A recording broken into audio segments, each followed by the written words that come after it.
Hi, everyone. My name is Megan Deister, and I am an occupational therapy student at the University of Kansas Medical Center. And I am Leah Friesen. I'm a social work student at KU and doing my internship at the KU Alzheimer's Disease Center.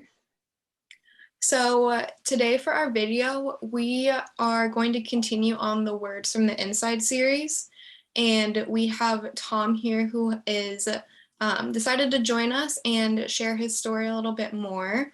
So I'll go ahead and kind of hand it over to him. And Tom, if you would want to go ahead and maybe share your diagnosis, and then just, how long ago you were diagnosed in that whole process, that would be great.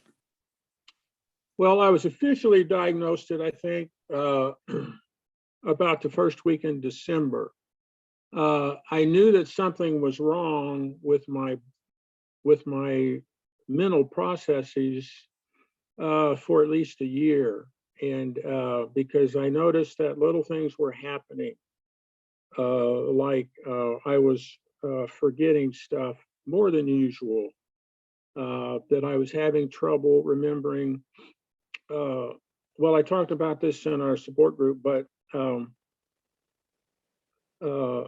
have to give you a bit of a backstory because I was watching Tony Bennett, and he has Alzheimer's. And the way they found out about it was that he got up one morning and said to his wife, "I can't remember any of the producers I've worked with my whole life. Their names are gone. I don't know them. I can't remember them." And so she said, "Well, let's get you to the doctor." And the doctor was a neurologist, and they found out that he had Alzheimer's. Well, something very similar happened to me, but it was a long time ago. And for years, I knew every artist, and I could an actor, and I could recognize them by the sound of their voice, and I knew their name. And I got up one morning and went to the office, and they were gone. I was listening to the radio, and that whole file in my brain was missing, just wasn't there. And I've been going to doctors over the years and saying, I got this problem with my brain, and I can't remember things. And they say, well, oh, you're just getting old. And but I was not happy with that. And finally, about a year ago, I got in to see Dr. Townley and presented the problem with him. And he did at least say, well, we tested you, and you do certainly have MCI, or mild cognitive impairment. And I went into a study program, or a research program of 12 weeks, and it was a blind study, and I was on the folks, or in the folks, or with the folks that got on a ketosis diet, because they were trying to see if that, if being on a ketosis diet would slow down the progress of Alzheimer's. So they tested me before, tested me in the middle, I think, and tested me at the end. And they did the MRIs and the cognitive test and the blood test and all that kind of stuff. So after that was over, I had a session with Dr. Townley, and I essentially said, Dr. Townley, you told me that you thought I may have Alzheimer's, and can we get more definitive than that? Because I don't like hanging in the maybe, maybe not. And he said, well, we can do a spinal tap, and we can look at your proteins, and that will give us a lot more definitive information. So I came back a week later, and or so, and he said, based on the results of your spinal tap, based upon all of the information we have and all your tests and your genetics and your background, I would say that you have, how did he phrase that? He said, based upon everything that I see, everything is consistent with having Alzheimer's disease. I think that's how he said it. And of course, that was like a bomb, it was like, boom. And so I got the answer I wanted, but I didn't particularly like it. And so I went through about a couple of weeks being very depressed. Mind you, I've was in the ministry 8 years, and I don't want to turn anybody off, but this is just me. And so my whole life has been the study, the involvement with spirituality and psychology and social work and philosophy, because my undergraduate degree was in religion and philosophy. Then I got a master's of divinity, which doesn't mean I can master God in divinity in any way, shape, and form. I always thought it was kind of a stupid name for that degree. But anyway, I did that, and I was in ministry 8 years. Didn't like it much. At the end of 8 years, I got out, went back to school, and got my master's in social work, and spent 20 years in clinical psychology. So that's kind of the background I bring to this disease. And so I have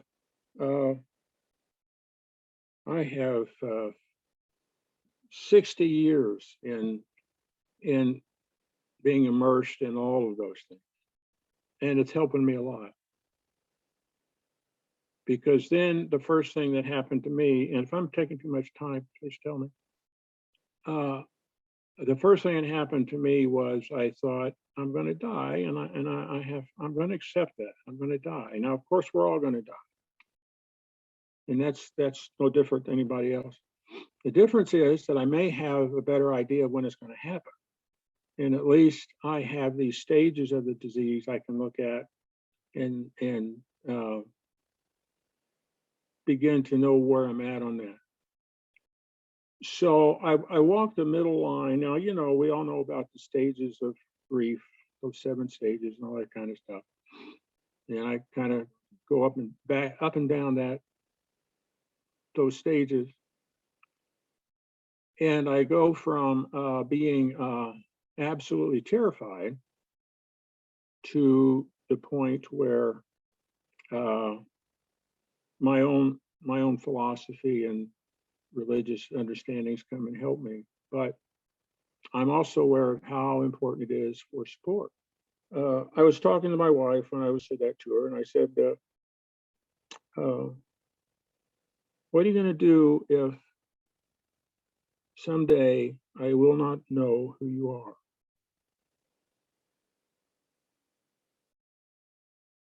I didn't mean for this to happen.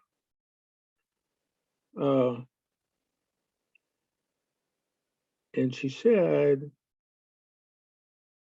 I will be your memory, and I will be with you every day. And I said, okay, if that's the route we're going to go, then I'll put myself completely in your hands. Which is to say how important support is, and how important the family support is, and how important it is to have these people around you, so that I know when I get to the point that I cannot function, other people will function for me, and that kind of takes away that dread to some extent. Yeah, Tom, I think you said a lot of really important things that I want to point out there. Okay. I think at the beginning you mentioned having to almost be an advocate for yourself. Like, you knew something was wrong. The doctors weren't quite giving you the answers. And so you had to advocate for yourself and push to get the answers that you knew you needed. Mm-hmm. And then I think I just want to thank you for the emotion that you're sharing too. I am 100% positive you are not the only one who has gotten choked up about this illness or felt the feelings that you're feeling about this illness. And so I really appreciate you being on here so that we can normalize those feelings, because you're not alone. And those people out there are not alone. Yeah. And then I think about what you were saying about family and support. I think that's a great segue. Just if you could talk about some of the ways you cope since receiving this diagnosis, like what has been helpful for you?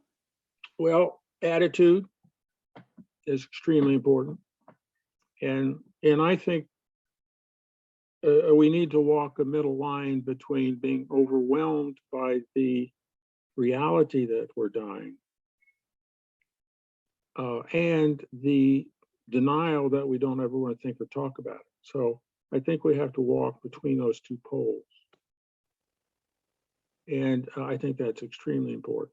And I hope people can realize how important that is, because you can get caught up in depression, and you can lay around on the couch, and you can think about suicide, and you can think about how terrible it is.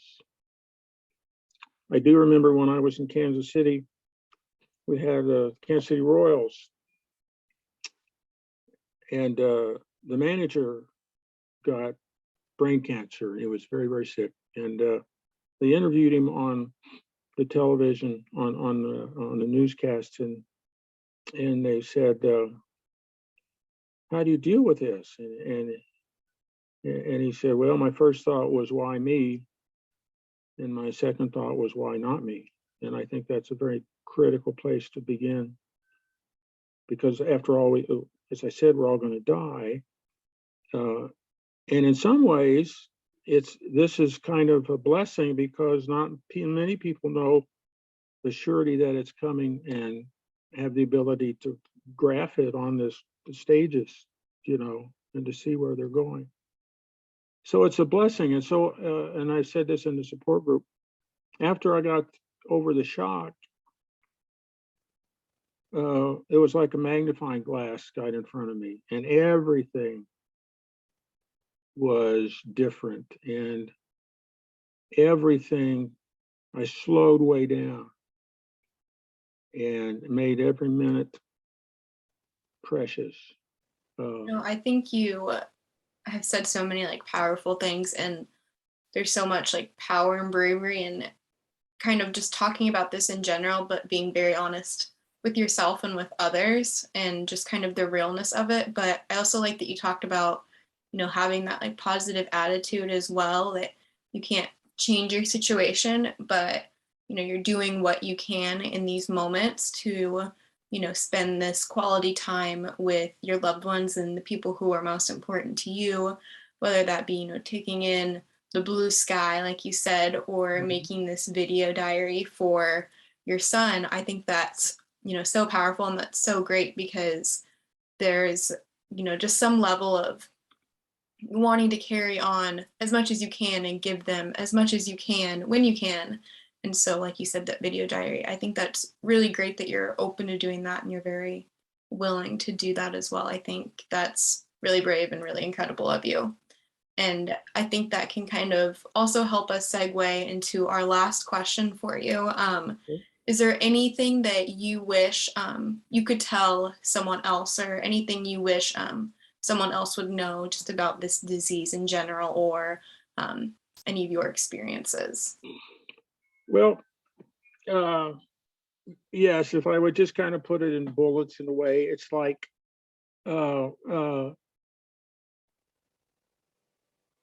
accept it, deal with it, and no one's going to accept it overnight. And I always move back and forth a bit, and sometimes I'll wake up in the middle of the night and I'll think, oh man, I'm jumping into this huge abyss.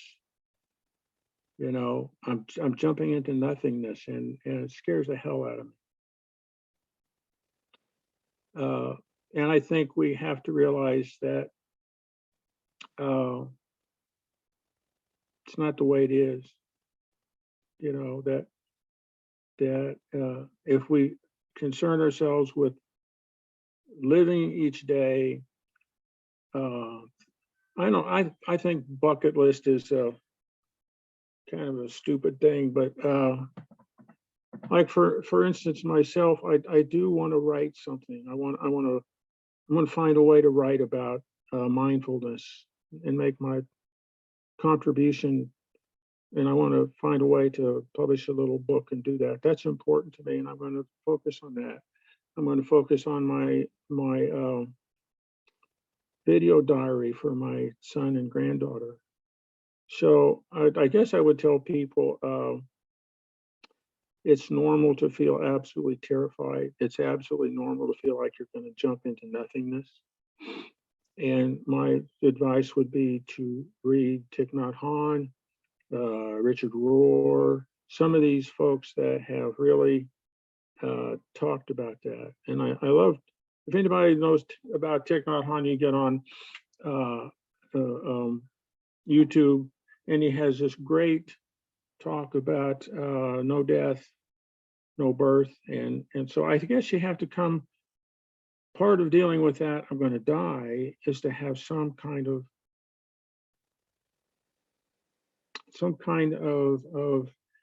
something that you feel totally alive about.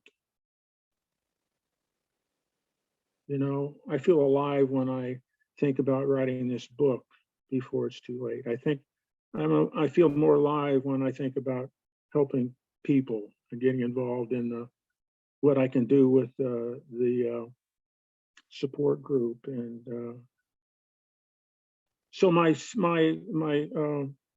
I would say to people, find things that make you feel alive and do them as long as you can.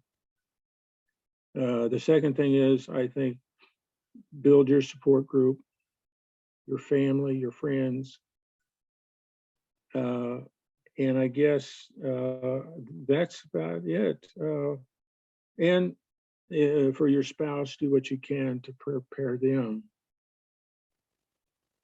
But realize too that when you get this disorder, it has a tremendous impact on your spouse. And they have to go through the grief process.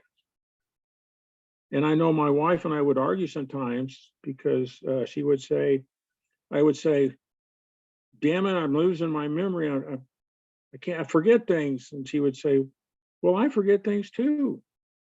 And you're just stressed out. And I would say, no, damn it, I'm not stressed out. I know this is getting worse. And she would say, no, it's not getting that worse. So she has her or his grieving process to go through, and that's kind of hard when you're both going through it. So I think if folks need to have some counseling when they go through this, that's a great idea, because maybe there are counselors that deal with grief. They are that's their specialty.